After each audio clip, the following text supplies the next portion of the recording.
How can God be holy and forgive the wicked that should be condemned? That's the greatest problem in the entire Bible. That's what the entire Bible is about. If God is just, He must condemn you. Because anyone who justifies or forgives the wicked is an abomination. How can God be just and still pardon the wicked? That's where the word propitiation comes in. God became a man. God, the God-man, walked on this earth, born of woman, born under the law, obeyed absolutely everything of the law. He was the Son. He was the only true servant of Jehovah who heard this testimony about Himself.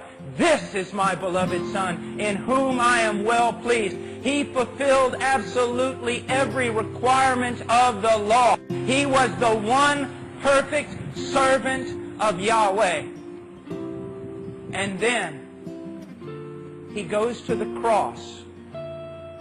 And on that cross, He carried the sins of God's people. The sin, the guilt of God's people. And then all the judgment, all the holy, righteous wrath of God that should fall upon you, upon the heads of God's people, fell upon the Christ. And Christ interposed. Christ stood in our law place, our law room. Christ took our place, and all the judgment of Almighty God, a righteous God, fell upon Him. And when He died, He paid the price. He bought us. He did what? By His death. He, first of all, He satisfied all the demands of the law.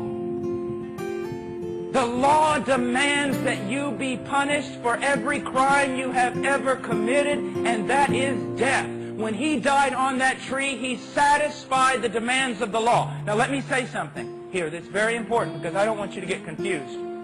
Many times people speak of Christ satisfying the demands of the law as though there were these laws over God that God had to satisfy in order to forgive. That is not what it means at all. And I've heard people preach it that way, at least it sounded that way. No, these laws are a revelation or reflection of the very character and nature of God. God's just law had to be satisfied because they're His laws and they flow forth from His just character. God cannot be inconsistent within Himself. His justice must be satisfied. And when Christ died on that tree, the law was satisfied. God's justice was satisfied. But not only that, wrath was appeased. Sometimes people will come to me and I'll say, hey, what's going on? They say, God saved me. I said, from what?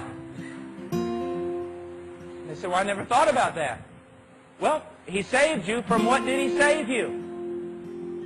Well, He saved me from hell. No, not really. Well, He saved me from sin. Nope. Well then, from whom did God save me? God saved you from God. It was God who was arrayed in the armor and weaponry of a soldier, coming after you. In His holiness and His justice, God coming after you to do vengeance against you, to cause you to pay for all that you have done against Him. And He is able to return His sword to the sheath now because Christ has died. Christ saved you from the wrath of Almighty God. Hell is just a revelation of that. I always tell people this. God saved you from Himself. God saved you for Himself. And God saved you by Himself.